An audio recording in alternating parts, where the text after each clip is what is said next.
News Desk at the Columbus Dispatch presents the BuckeyeXtra Basketball Podcast. With your host, Ohio State basketball beat writer Adam Jardy. Brady Batiste says, "Give me the rock."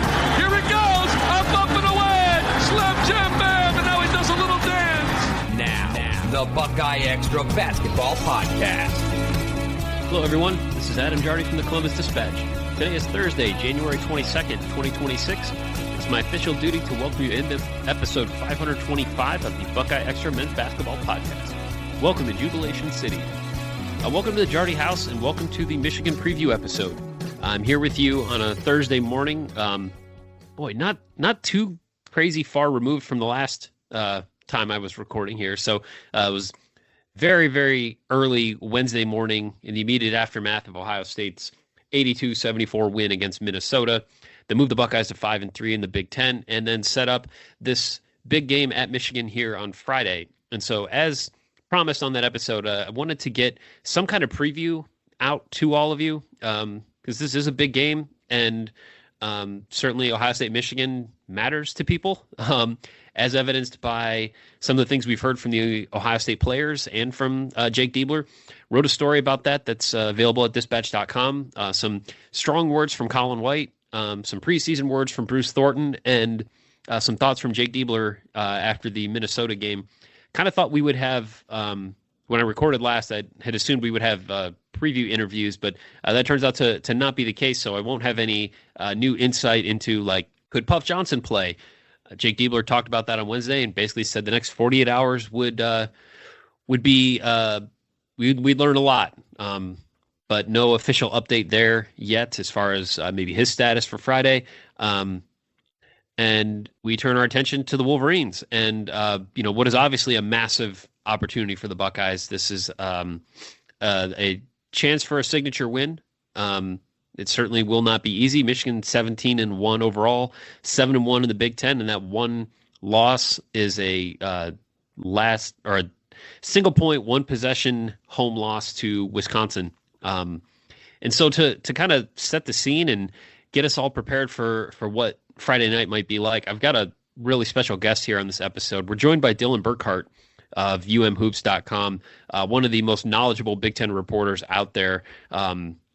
Just produces incredible content. And yes, I can already hear Ohio State fans rolling their eyes a little bit about someone who runs UMHoops.com, but I can promise you that you will learn plenty about Michigan and about the Big Ten and about college basketball as a whole by following Dylan's work. I'm not sure that anybody does a better job covering the team and covering it from all angles and really digging into the analytics side and the video side. Dylan does great work. And if you want to know about Ohio State's next opponent, that would be an incredible resource for you to check out. And he's a great follow on Twitter. And I hope you're going to enjoy our conversation because we covered a lot of ground. We talked about Michigan's start, what's made the Wolverines so impressive this season, Roddy Gale's season, Morez Johnson, Yaxel Lendenborg, Dusty May, and some thoughts on what he thinks we might see on Friday night. So we'll get to that here in just a second. I do want to also point your attention to a story that's published on Wednesday evening and is available at dispatch.com. I spoke with athletic director Ross Bjork about the attendance at the Schottenstein Center and about the new record low for a Big Ten home game set against Minnesota. And Ross talked about a couple different aspects of it and how said it's not just one thing that is impacting the attendance, but I'd encourage you to go read that because certainly I'm getting a lot of feedback from readers right now. I've gotten multiple emails and all kinds of tweets, some more well-reasoned than others, but go give it a read and let me know what you think as we get ready to move forward in the season. And man, we're not terribly far from the midpoint. After Ohio State plays Michigan here on Friday, the Buckeyes will host Penn State on Monday. Seems weird, but Monday, January 26th, 7 o'clock tip, FS1, Ohio State, Penn State, and then we will be halfway through Big Ten play. So time flies. We'll get to our interview here with Dylan in just a second. Before we do, I want to remind you that you can subscribe to the podcast on Apple, Spotify, YouTube, wherever you enjoy your favorite podcasts. If you subscribe, you'll automatically get the newest ones just as soon as our man Patrick Flaherty, the Podfather, can grab them and publish them for us.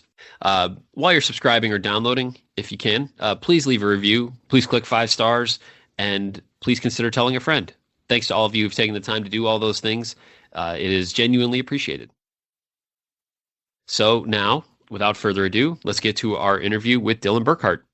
All right, everyone. I'm really excited to welcome a guest onto this episode of the podcast. Dylan Burkhardt runs UMHoops.com, which I know that might not sound super appealing to an Ohio State fan, but it's one of the most in-depth college basketball websites that exists. You will learn so much about the game, and the Wolverines too, at his website. I cannot recommend it enough. He covers that program at such a high level, and I learned a lot about college basketball just from his work. So he also hosts the Hoops podcast, which you can follow as well if you want to keep up on Michigan. If you want to know what Ohio State's up against this weekend, he's your guy. Plus, he's a reliable preseason Big Ten media poll voter, and I appreciate that at the highest level. So, Dylan, thanks for coming on. How are you today? Thanks for having me. I was a big fan of the preseason poll, and it's one of the annual traditions in Big Ten hoops. Excited to be on and talk some hoops. A good game coming up on Friday. Yeah, I love it, and I'm happy to have you on here and get into this. I know when we were going through the preseason and we're all putting our ballots together, we all thought Michigan would be in that upper tier of the Big Ten, certainly. And then they kind of went scorched earth on everybody for like 2 months. In short, to start off, did you think Michigan would be as dominant as it has been this season? Yeah, there's a couple ways to look at it. I think it was obvious that Michigan was going to be a really good team. I think the transfer portal class, it's not like a surprise that those guys have been good. But I think there was thoughts that it would take Michigan a while to find its stride, 4 new pieces coming in from different systems. And really for the first 2 weeks of the season, they kind of looked like a good team, not necessarily world beaters. They almost lost to Wake Forest in a game in Detroit. They won at TCU, which at the time was sort of looked down upon, but turned out TCU looks like a decent team, and that's a nice road win. But there was not really any sign that, this is the best team in the country. And then they went to Vegas and they won 3 games by, I don't remember now, it's something like 100-something points. Like each game was 30, 40-point win. And it was like, okay, you just handed Mark Few the worst loss, I think, of his career. And all of a sudden the narrative changed completely. And then I think it was like, okay, is this just a flash in the pan? But Michigan just kept doing that really throughout December. And now they didn't play the toughest schedule. Even up to this point, they haven't played the toughest Big Ten schedule. Most of their Big Ten games have been against teams in the bottom third of the league, I would say. But they really were playing at an exceptionally high level. What's changed now a bit, I would say, is since Christmas, they tapered off a bit. Like they just look closer to that team in the first couple weeks of the season than the team that was the only way to really talk about them was to look up how record-setting their KenPom performance was and how big the gap was between the rest of college basketball. They look more like a really good Big Ten team, a Big Ten contender. And now I think the question Michigan fans have is when and if they can get back to that level that they played at for basically a month starting in Vegas, or if they're going to have to kind of grind out games in this fashion where, you win at Oregon and Washington by 10 points, but those aren't anywhere, like they're fine wins, but they're not at the same level this team was playing at. So in short, I would say Michigan was expected to be a good top 5, top 10 team in the country. I don't think anyone really expected them to be this good, this fast, except maybe the most optimistic Michigan fans. I would say the most scarlet-colored glasses fans, but that probably wouldn't be the right phrase for Michigan fans. But it's interesting you bring up kind of since Christmas. And so I was looking I was messing around with the data at barttorvik.com and this is admittedly cherry picking a little bit, but I was looking at because Michigan's games have been closer. Really, I started with the Penn State game because that was one that kind of caught my attention, and then obviously after that comes the loss to Washington, Wisconsin. Wisconsin. Yeah, they beat Washington. Too many schools with M's and W's in this league now, and my brain struggles with that sometimes. But since January 6th, looking at like I said, at barttorvik.com, since then, they track as the number 17 team in the country, which again is I think most fan bases take that, and that's admittedly just a short period of the schedule. But are you seeing in this stretch here? Is that like some just kind of regression back to the mean that comes with league play? Does anything seem different in the way they're playing, or is it some of that just like, yeah, you're in conference now, this is what happens? Yeah, I think it's one of those deals where the best team in the country probably plays like the 17th best team in the country for a 2 or 3 week stretch in a season. But the best team in the country gets back to playing like a top 5, top 2 team in the country after that, right? So I think how you really look at this will really hinge on how Michigan plays from here on out. Their schedule is very backloaded.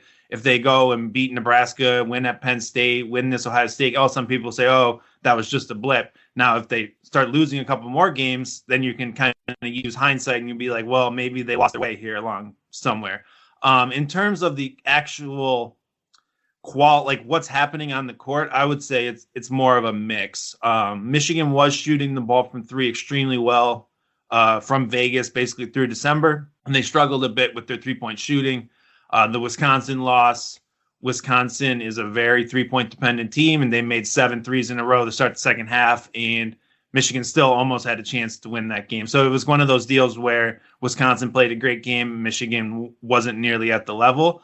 But really, I think there's just this team was playing defense at an extremely high level. They switch 1 through 4. They really just kind of stifled teams and forced them into tough shots. And Michigan has been playing defense at a really high level for like 60% of games instead of 100%. And I think they kind of have just let the foot off the gas at certain points. If you look back through their recent games, they're winning like the first 10 minutes of games by 10, 15 points a game, but then they kind of leave the door open. They're not turning that 15 to 20 point lead into a 30-point lead, and they're not up 35 with 10 minutes left where they can just bring in the backup. So it's like, I don't want to say they're bored, but they're just not playing at the same level. And they're also like getting away with it because they're playing Penn State or a Washington team missing guys. Oregon didn't have Jackson Shellstead or Nate Biddle. Like they kind of can play that way, and they're still a really good team. And then it's just, can they flip the switch and can they just get back to it, right? Even the Indiana game on Tuesday, Michigan was up, I think 22 points, something like that with 10 minutes left, kind of got a bit lazy. And then all of a sudden Tucker DeVries hits some threes late and it looks like a lot closer game than it was. So they're just not quite as sharp. And that's a dangerous game to play because you can get away with it often, but then sometimes Wisconsin's going to say, oh no, we're going to make some shots and you're all of a sudden going to be in trouble. So I think that's the narrative. I don't really know where it goes because that's going to hinge on how Michigan plays in all these big games coming up. Yeah, and that seems like, I feel like most teams would point to that when, especially like I said, in league play, where like it's just going to get a little bit more difficult. And I think it probably was unrealistic for all of us to think that Michigan was going to continue to beat everybody by 40 points a game, even though for a stretch they absolutely were. I mean, like, what was the record that like most 40, they have the record for most 40-point wins in a Big Ten season, and they did that in like the first 11 games of the year. Is that right? There's been so many records and stats like that. They're hard to keep up with, but I think there is something along those lines. And they were like covering the spread by 20 points a game for like a 6-7 game stretch. Yeah, it's been wild. And watching it from afar and trying to, like, I remember being at my in-laws on Thanksgiving, being like, man, I can't wait to stay up and watch this Michigan Gonzaga game. And then, you go to bed at halftime because it was over 5 minutes into it. But, I think one of the things that really intrigues me about this Michigan team and has been a big talking point about it is just they got so much talented size. And I know like Axel Lindenborg is certainly like the most talked about, linchpin piece of this. But how has Dusty been able to rotate in the bigs that he has and play them together and be as effective as they've been? Because it's been impressive, and that doesn't seem like Dusty seems to do that as well as anybody in America, playing multiple bigs together.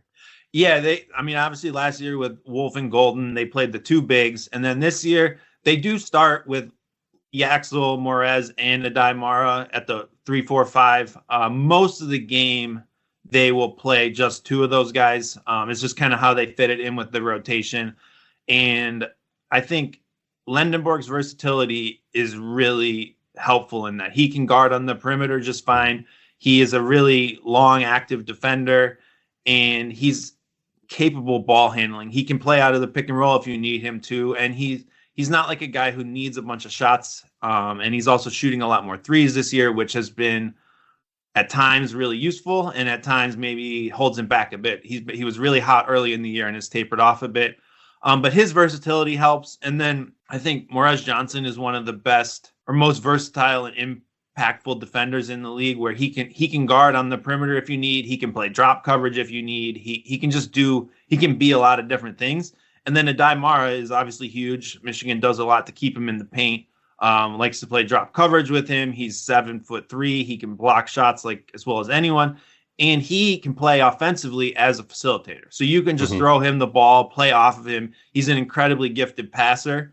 And that, again, basically all of these guys are willing passers. Morez Johnson is an improved passer, but I would say Yax and Adai, for their positions, are some of the better passers in college basketball. And that's really kind of the secret to why this Michigan team works. Is it's not like one person is taking all the shots or even creating all the shots. It's kind of a versatile combination where anyone can be the playmaker, anyone can score, and they really share the ball well. And that just kind of fits in with the identity that this team has taken on, which is just their depth and their versatility. I thought Johnson was, everyone talked about certainly Yaxel and adding him, but I thought Johnson was such a massive pickup in the portal.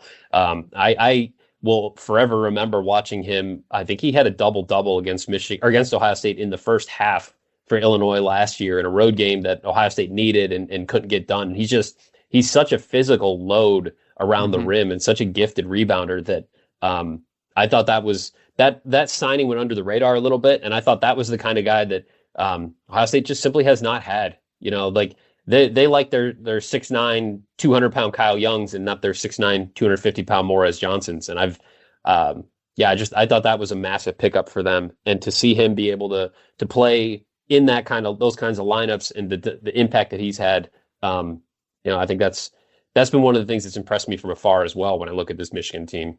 Yeah, he really sets the edge. He is the junkyard dog of the roster, the physical player who kind of he changes the identity of the team. And Michigan didn't really have that last year. And that was something that Dusty said throughout his first year, is that they just didn't have enough to deal with the physicality of the Big Ten.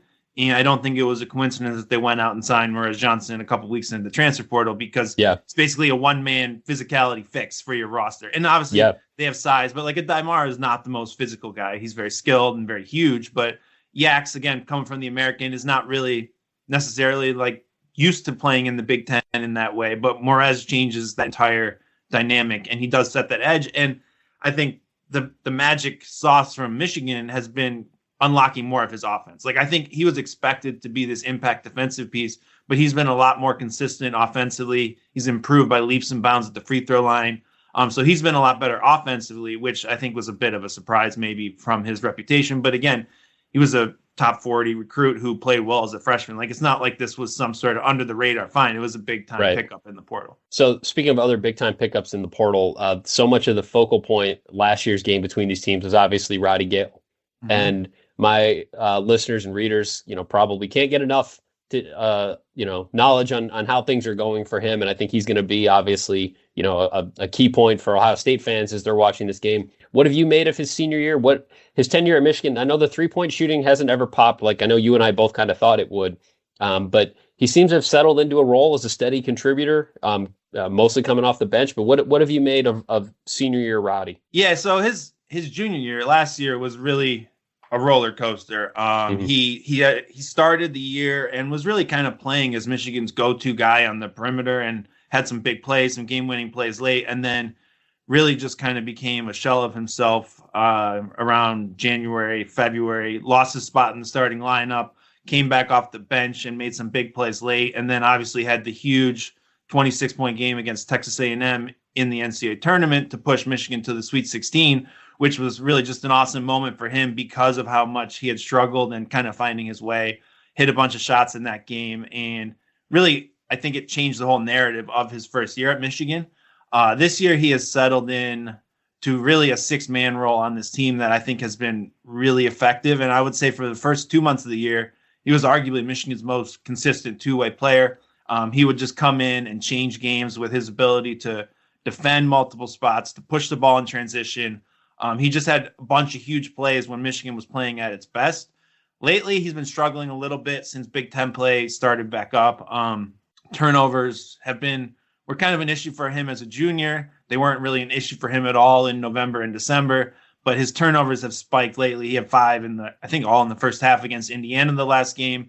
And he's kind of going through it a bit. Obviously it's one of those deals where Michigan plays like a legit 9-man rotation. So if you don't play well, someone else is just going to play your minutes. So it's kind of sometimes hard to find yourself. But I think he's still been really good for this team. I think he's in a really comfortable role. He kind of plays a bit of a playmaking role off the bench. He's really good in transition. And the 3-point shot is still kind of the weakness in his game. But he brings sort of that edge that Morris Johnson brings to the front court in the back court. So I think it's kind of he comes into the game and brings something different sort of midway through that first half each game. And then as far as like the maybe the bench isn't the right word, but the coaching bench. Obviously, Ohio State fans have some thoughts on Dusty May, but as someone who's covered his tenure there, like, what do you see this is probably like a 2-hour conversation in the off season, but like maybe some bullet points, like what have you seen that's enabled him to hit the ground running there the way that he has and flipping? I mean, it was bad the end there for Juwan, to flip it as quickly as he has. Like what has been, I don't know if the secret sauce is the right word, or just like what has enabled this turnaround for him there? Yeah, I think the coaching staff that he put together probably laid the groundwork from the start. And obviously he brought some guys along with him, but bringing in Mike Boynton as a guy who had high major head coaching experience, going out and hiring Justin Joyner from St. Mary's, those two have been pivotal on the defensive side of the ball. And that is somewhere where Michigan has really excelled. And I think that was a really early decision that helped set the framework for what this team is going, or what his program is going to be. And Michigan has been great on defense in both years. And then I think it's just been, I think he's had a very clear plan, right? Like positional size seems to have been a priority from the start, which is interesting because his FAU teams were known for being kind of these 4-guard small ball teams. Mm-hmm. And immediately he sort of reshaped that while still doing a lot of the same things offensively, just with more size and talent. And I think it's just been how intentional he is with everything he does. I think if you listen to what he said 6 months ago, 12 months ago about what he wants the program to be or what he's trying to do, like he goes out and does that. And you can kind of line up all the moves they make in the roster or in the just really any program move, and it lines up with what he would have said he was frustrated with or wanted to do more of. And I think that it's just a very clear plan in a group that is able to go and execute it. And I don't know if anyone expected it to come together this well, but he went out and got a roster that was good enough in year one and then clearly thought, okay, I'm going to need a lot more. And I think how they handled the transfer portal this year, they went early. They signed guys who I think a lot of people thought were kind of overvalued when they signed them.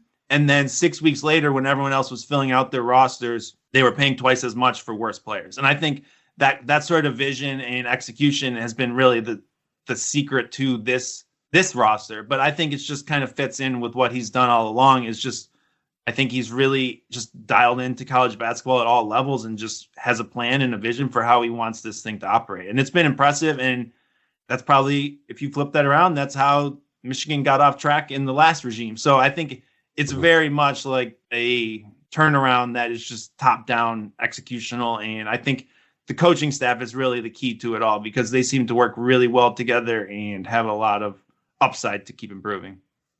All right, well, last one for you. I asked you for like 15, 20 minutes, and I think we're starting to verge on 30. I apologize for keeping it so long. But last thing is we get ready to look ahead to this game now tomorrow night. Ken Palm has it as a 15-point Michigan win. In general, what are you looking forward to seeing tomorrow night? Like, what do you think we might see in Ann Arbor on Friday night? I'm really interested to see how Michigan deals with Ohio State's guards. If you like, Bruce Thornton's shooting numbers are preposterous for the type of shots that he takes. He's just ridiculously efficient, and he's able to create those shots himself off the dribble.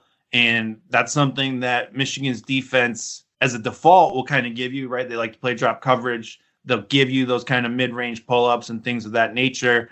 Thornton played pretty well against Michigan last year against a similar coverage, fell a bit short. I think he missed that little floater at the end where he just short-armed it. The twist in that, though, is Michigan has been more aggressive in changing up coverages. So I'm really curious to see how they deal with Thornton just because of how talented he is. And they haven't really seen a player quite as good as him in terms of on-ball scoring.